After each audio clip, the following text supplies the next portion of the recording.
بسم اللہ الرحمن الرحیم۔ السلام علیکم۔ سعودی عرب میں وہ تمام غیر ملکی افراد جن کی تعداد لاکھوں میں ہے، جو کہ انجینئر یا اقامے کے لحاظ سے ٹیکنیشنز کے پروفیشن یعنی پیشے کے لحاظ سے سعودی عرب میں مختلف قسم کی ملازمتیں کرتے ہیں، ان کے لیے سعودی حکومت کی جانب سے اہم اعلامیہ جاری کر دیا گیا ہے۔ سعودی محکمہ پاسپورٹ جوازات اور سعودی انجینئرنگ کونسل کی جانب سے واضح طور پر اعلامیہ جاری کر دیا گیا ہے کہ ایسے کسی بھی غیر ملکی کا اقامہ تجدید نہیں ہوگا جس نے اپنے آپ کو ابھی تک سعودی انجینئرنگ کونسل سے رجسٹرڈ نہیں کرایا ہے۔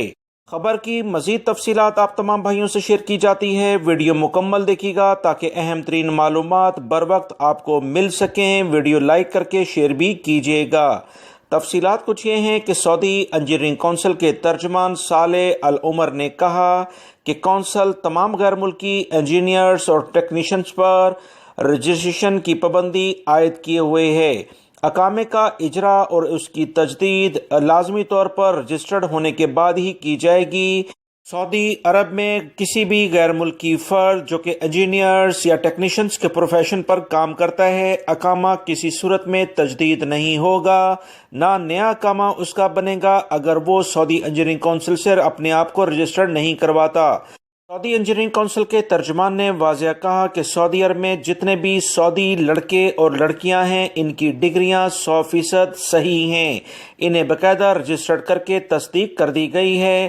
غیر ملکی افراد جو سعودی عرب میں کام کرتے ہیں انجینئرز اور ٹیکنیشنز کے پروفیشن کے لحاظ سے ان کی ڈگریاں مکمل طور پر چیک کی جا رہی ہیں۔ ایسے افراد جو جعلی ڈگریوں پر سعودی عرب میں انجینئرز اور ٹیکنیشنز کے لیول پر کام کرتے ہیں، انہیں سزا اور جرمانے کی جائے گی اور ان کے سفارتخانوں سے رابطہ بھی کیا جا رہا ہے۔